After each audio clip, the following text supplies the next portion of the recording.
Hi hello எல்லாருக்கும் வணக்கம். இன்றைக்கி நம்ம என்ன பார்க்க போகிறோம் நம்ம சேனலில் வீடியோ அப்படின்னா, இந்த கத்திரிக்காயை யூஸ் பண்ணி எண்ணெய் கத்திரிக்காய் மசால் தான் நம்ம செய்ய போகிறோம். நான் எண்ணெய் கத்திரிக்காய் மசால் செய்கிறதுக்காக இந்த மாதிரி ரொம்ப குட்டி குட்டியாக இருக்கிற கத்திரிக்காயாக எடுத்திருக்கேன். ஸோ பாருங்கள் எவ்வளோ ஃப்ரெஷ்ஷாக இருக்குது இந்த கத்திரிக்காய் அப்படின்னு. ஏன் குட்டி குட்டி கத்திரிக்காயில் எண்ணெய் மசால் வைக்கிறோம் அப்படின்னா, ஸோ அப்போ தான் அந்த காயில் நம்ம வைக்கிற மசாலோட எசன்ஸ் நல்லா ஊறும். ஸோ குட்டி காயாக இருந்தால் குழம்பும் ரொம்ப டேஸ்ட்டாக இருக்குங்க. வாங்க எப்படி நம்ம எண்ணெய் கத்திரிக்காய் மசால் செய்கிறதுன்னு பார்க்கலாம். ஸோ ஒரு வாணலில் தக்காளி, கொஞ்சம் சின்ன வெங்காயம், பூண்டு, கொஞ்சம் ஒரு அரை மூடி தேங்காய் போட்டு நல்லா மசாலா வணக்கி எடுத்துக்கலாம். ஸோ நெக்ஸ்ட்டு இந்த கத்திரிக்காயை ஃபஸ்ட்டு வாஷ் பண்ணி எடுத்துக்கலாங்க. ஸோ வாஷ் பண்ணிவிட்டு நல்லா க்ளீனாக வாஷ் பண்ணி எடுத்துட்டு தண்ணியெல்லாம் ஃபில்ட்ரு பண்ணிவிட்டு நம்ம ஒரு பாத்திரத்துக்கு கத்திரிக்காயை மாற்றி வச்சிடலாம். இப்போது இந்த கத்திரிக்காயை இப்போ க்ளீன் பண்ணி எடுத்தாச்சு. பாருங்கள் எவ்வளோ ஃப்ரெஷ்ஷாக இருக்குது கத்திரிக்காய். ஸோ இந்த கத்திரிக்காயை என்ன பண்ண போகிறோம் அப்படின்னா, இப்போது நம்ம கட் பண்ணி தண்ணியில் போட போகிறோம். ஏன்னா தண்ணியில் போடலன்னா கத்திரிக்காய் ஃபுல்லாக பிளாக் ஆகிடும். ஸோ நான் ஒரு பவுலில் கொஞ்சம் தண்ணி எடுத்துக்கிட்டேன். ஸோ இப்போ கத்திரிக்காயை பாருங்கள் எப்படி கட் பண்ணுறேன் அப்படின்னு. ஹோலாக இருக்கிற கத்திரிக்காயை நம்ம 4 பீஸாக மட்டும் கட் பண்ணிக்கலாம். அதுவும் ஃபுல்லாக கட் பண்ணி வெளியே வரக்கூடாது. ஸோ அந்த அடிபாகம் ஒட்டியே இருக்கணும். ஸோ ஜஸ்ட்டு கீரல் மாதிரி போட்டு எடுத்துக்கலாம். 4 பீஸாக நான் கட் பண்ணி எடுத்திருக்கேன். ஸோ பாருங்கள் இந்த மாதிரி தான் கட் பண்ணணும். ஸோ இந்த மாதிரி கட் பண்ணி என்ன பண்ண போகிறோம் அப்படின்னா, பக்கத்தில் தண்ணி வச்சுருக்கோம் இல்லையா, அந்த தண்ணியில் கத்திரிக்காயை போட்டுக்கலாம். ஸோ இந்த மாதிரி கத்திரிக்காய் கட் பண்ணும்போது கத்திரிக்காய் நல்லா இருக்கா, சொத்தை எதுவும் இல்லாமல் புழு பூச்சி இல்லாமல் இருக்கா அப்படின்றத செக் பண்ணி பார்த்துட்டு கத்திரிக்காயை கட் பண்ணி போடுங்க. ஏன்னா நம்ம முழு கத்திரிக்காய் போடுறதுனால சொத்தை கித்த இருந்துட்டால் சாப்பிட முடியாது, வேஸ்ட்டாக போயிடும். ஸோ இந்த மாதிரி எல்லா கத்திரிக்காயுமே நான் இந்த மாதிரி கட் பண்ணி தண்ணியில் போட்டுக்கிறேன். ஸோ நான் அதுக்கு முன்னாடியே ஆல்ரெடி வெங்காயம், தக்காளி எல்லாம் மசாலுக்கு வணக்கி வச்சுருக்கேன் இல்லையா, அதை மிக்ஸி ஜாரில் போட்டு நம்ம மசால் பேஸ்ட்டாக அரைச்சிட்டு வந்துடலாம். நான் வெங்காயம், தக்காளி இதில் வணக்கிறத மட்டும்தான் காட்டினேன். நான் மிக்சியில் அரைக்கும்போது கொஞ்சம் மிளகாத்தூள், கொஞ்சம் மஞ்சத்தூள், கொஞ்சம் கல்லுப்பு சேர்த்து தான் இந்த மசாலா அரைச்சி எடுத்துகிட்டு வந்திருக்கேன். தண்ணி அதிகமாக ஊற்றாமல் கொஞ்சம் கொஞ்சமாக ஊற்றி இந்த கன்சிஸ்டன்சிக்கு வர அளவுக்கு மசாலா அரைச்சிக்கோங்க. ஸோ இப்போ அரைச்ச மசாலா என்ன பண்ண போகிறேன் அப்படின்னா, ஆல்ரெடி நம்ம கத்திரிக்காய் எடுத்து போட்டு வச்சுருக்கோம் இல்லைங்களா, தண்ணியில் கட் பண்ணி, அந்த கத்திரிக்காயில் ஒரு ஸ்பூனை யூஸ் பண்ணியோ இல்லை கரண்டி யூஸ் பண்ணியோ இல்லை உங்கள் கையால் கூட அந்த நம்ம கட் பண்ணி வச்சுருக்கோம் பாருங்கள், அதை ஓப்பன் பண்ணி அந்த ஓப்பன் பண்ண இடத்துல எல்லாமே மசாலா வச்சுருங்க, நம்ம அரைச்சி எடுத்துகிட்டு வந்த மசாலா. ஸோ இதே மாதிரி எல்லா காய்க்குமே நம்ம மசாலா உள்ளே ஃபில் பண்ணி எடுத்துக்கலாம். இந்த மாதிரி ஸ்பூன் யூஸ் பண்ணியும் நம்ம மசாலா ஃபில் பண்ணலாம். நான் என்ன பண்ணுவேன் அப்படின்னா, அதிகமாக ஸ்பூனோ கையோ யூஸ் பண்ண மாட்டேன். டைரெக்டாகவே கத்திரிக்காயை மசாலில் போட்டு எடுத்துருவேன். பாருங்கள் மசாலா நம்ம டைரெக்டாக கத்திரிக்காயை மசாலில் போடும்போது மிக்சியோட அடியில் சுற்றுறது இருக்கும் இல்லைங்களா, அதில் நீங்கள் டச் பண்ணிங்கன்னா காய் விரியும். அப்போ அதுக்குள்ளே ஃபுல்லாக மசால் போயிடும். ஸோ இந்த மாதிரி நம்ம கட் பண்ணி வச்சுருக்கிற எல்லா காய்க்குமே மசால் போட்டு எடுத்துக்கிட்டோம். ஸோ இதை ஓரமாக வச்சுருங்க.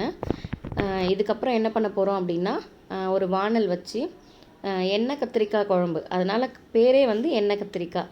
ஸோ எண்ணெய் கொஞ்சம் தாராளமாக போட்டுக்கலாம். ஸோ எண்ணெய் தாராளமாக போட்டதுக்கப்புறம் கொஞ்சம் கடுகு போட்டுக்கலாம். கடுகு போட்டுட்டு நம்ம எப்பவும் போல் தாளிக்கிற மாதிரி தான் கடுகு போட்டுட்டு கொஞ்சமாக சீரகம் போட்டுக்கலாம். அப்போ தான் வாசனையாக குழம்பு நல்லாயிருக்கும். ஸோ சீரகம் போட்டதுக்கப்புறம் நம்ம ஆல்ரெடி இந்த மசால் கத்திரிக்காயில் போட்டு வச்சுருக்கோம் இல்லைங்களா, அதை எல்லா கத்திரிக்காயுமே இந்த எண்ணெயில் போட்டு நல்லா வணக்கி விட்டுக்கலாம். நல்லா வணக்கி விட்டுக்கலாங்க. ஸோ நல்லா வணங்கட்டும். பக்கத்துலேயே இருந்து வணக்கி விடுங்க. இல்லாட்டி நம்ம மசால் மட்டும் போட்டிருக்கிறதுனால என்னாகும் அப்படின்னா, பாத்திரம் அடிப்பிடிக்க ஸ்டார்ட் ஆகிடும். ஸோ நம்ம செஞ்சது எல்லாமே வேஸ்ட்டாக போயிடும். ஸோ பக்கத்துலேயே இருந்து நல்லா காயை வணக்கி கொடுத்துட்டே இருங்க. ஸோ அந்த மசாலா எல்லாம் வணங்கி மசாலோட கலர் சேஞ்ச் ஆகிற அளவுக்கு நம்ம வணக்கி கொடுத்துட்டே இருக்கணும். இப்போ பாருங்கள் முன்னைக்கு இப்போ மசால் கலரும் சேஞ்ச் ஆகிருக்கு. இந்த சேம் டைம் நம்ம கத்திரிக்காவும் வணங்கி வர வர கலர் பாருங்கள் எவ்வளோ சேஞ்ச் ஆகிருக்கு அப்படின்னு. ஸோ நல்லா வணங்குற வரைக்கும் நம்ம பக்கத்தில் இருந்து அதை கிளறி கொடுத்துக்கிட்டே இருக்கலாங்க.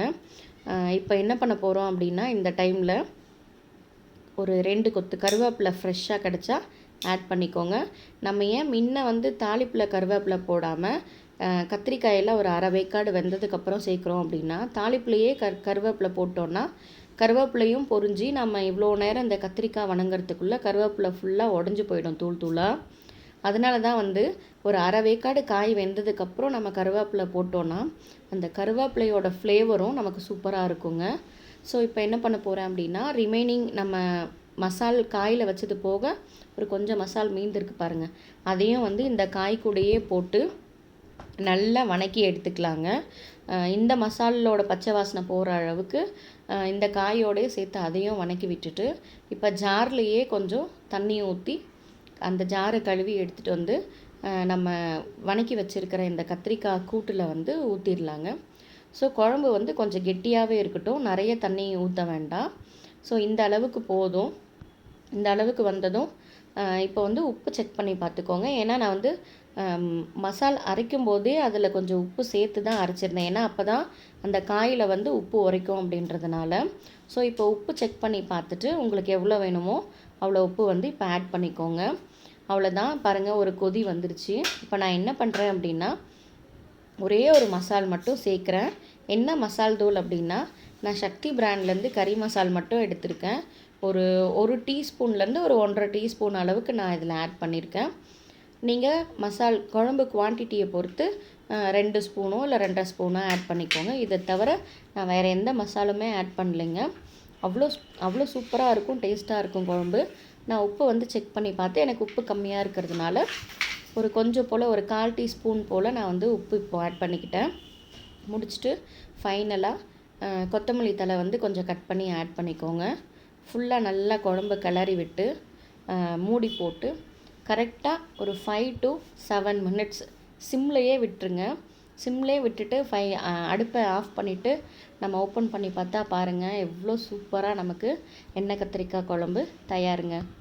இந்த வீடியோ பிடிச்சிருந்தா சப்ஸ்கிரைப் பண்ணுங்கள், லைக் பண்ணுங்கள், சப்போர்ட் பண்ணுங்கள். தேங்க்யூ.